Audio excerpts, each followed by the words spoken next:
मेरे पिता एक गरीब किसान है और माँ हाउसवाइफ है।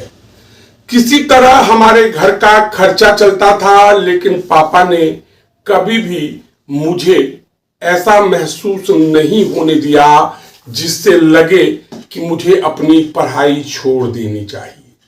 नमस्कार, मेरा नाम है रोशन झा और आपने देखना शुरू कर दिया है डेली बिहार की विशेष प्रस्तुति जिया हो बिहार का लाला। जिया हो बिहार के लाला में आज हम आपको एक ऐसी लड़की की कहानी बताएंगे जिसको पढ़ने का काफी शौक था, लेकिन जब वह गांव की स्कूल में पढ़ने जाती थी या हाई स्कूल परीक्षा पास करने के बाद जब उसने आगे की पढ़ाई करने का फैसला किया तो गांव वालों ने विरोध करना शुरू कर दिया। गांव वाले उनके माता पिता के पास आकर कहते थे कि बेटी को इतना पढ़ाना लिखाना अच्छी बात नहीं है। फिर क्या था, प्रिया को लगा जैसे उसका प्लान चौपट होने वाला है। उसने जो ख्वाब देखा है वह अधूरा रह जाने वाला है। प्रिया कहती है कि गांव वाले मेरी पढ़ाई को लेकर विरोध कर रहे थे, लेकिन दादाजी ने हमेशा सपोर्ट किया और जब मुझे लगा कि गांव वालों की बातें सुनकर पापा मम्मी पढ़ाई छुड़वा देंगी, तब मैंने दादाजी से मदद मांगी और दादाजी ने पूरे गांव वालों का विरोध किया और मुझे पढ़ने के लिए पटना भेज दिया। प्रिया मूल रूप से पटना की रहने वाली है और यूपीएससी परीक्षा पास कर आईएएस अधिकारी बन चुकी है। प्रिया 2024 बैच की अधिकारी है और यूपीएससी परीक्षा में उन्हें 69 रैंक मिला है, यानी ऑल इंडिया रैंक 69 मिला हुआ है। अभी कुछ दिन पहले ही प्रिया को बिहार कैडर अलॉट किया गया और बिहार की नीतीश सरकार ने प्रिया सहित उन सभी चयनित आईएएस अधिकारियों को उनकी पहली पोस्टिंग को लेकर नोटिफिकेशन जारी कर दिया है। प्रिया को मोतिहारी जिले का अपर समाहर्ता बनाया गया है। प्रिया कहती है कि पटना आने के बाद उन्होंने जमकर पढ़ाई की और पहले उन्होंने बीटेक करने का फैसला किया। इसी दौरान झारखंड के एक इंजीनियरिंग कॉलेज से प्रिया पहले इंजीनियरिंग की पढ़ाई करती है, बीटेक की पढ़ाई करती है। प्रिया कहती है कि बीटेक की पढ़ाई करने के बाद उन्हें बेंगलुरु के एक कंपनी में प्लेसमेंट मिला था, जहां उन्होंने 1 साल तक नौकरी की, लेकिन नौकरी करने में उनका मन नहीं लग रहा था क्योंकि बचपन से ही उन्होंने अफसर बनने का ख्वाब देखा और इसी बीच उन्हें अपने दोस्तों से यूपीएससी के बारे में पता चला।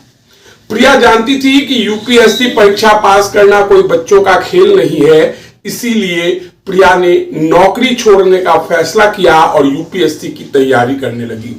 प्रिया यह भी कहती है कि जब मैंने पहली बार यूपीएससी परीक्षा में भाग लेने का फैसला किया तब मेरे मन में कई तरह के डर थे, लेकिन पहली बार परीक्षा में बैठने के बाद सब कुछ दूर हो गया।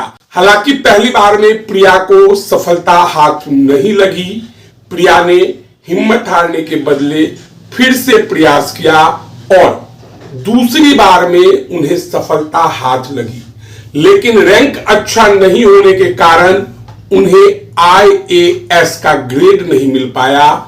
फिर क्या था, प्रिया ने नौकरी ज्वाइन की, लेकिन यूपीएससी परीक्षा देने और आईएएस बनने के सपने को नहीं छोड़ा। कहते हैं कि जो मेहनत करते हैं किस्मत उनका साथ देती है। प्रिया के साथ भी कुछ ऐसा ही हुआ और साल 2024 में प्रिया जब यूपीएससी परीक्षा देने पहुंची तो रिजल्ट आने के बाद प्रिया को पता चला कि उन्हें 69 रैंक आया है। हमने आपको बताया था कि प्रिया मूल रूप से पटना की रहने वाली है, लेकिन यह भी जान लीजिए कि प्रिया पटना में कौन से जगह की रहने वाली है। तो पटना में एक जगह है जिसका नाम है फुलवारी शरीफ और फुलवारी शरीफ में एक गांव है कुरकुड़ी। यहीं पर प्रिया के माता पिता रहते हैं। पिता किसान है और मां हाउसवाइफ है। जो लोग अफसर बनने का सपना देख रहे हैं उनके लिए प्रिया कहती है कि यूपीएससी परीक्षा हो या बीपीएससी, यह पास करना कोई बच्चों का खेल नहीं है। इसीलिए आपको तन मन धन से तैयारी करनी होगी। बगल वाले क्या कहते हैं उसको इग्नोर करना होगा। आपको सिर्फ और सिर्फ अपने एम पर फोकस करना होगा, और जब आप अपने एम पर फोकस करके पढ़ाई करेंगे तो सफलता निश्चित रूप से एक न एक दिन आपके हाथ लगेगी।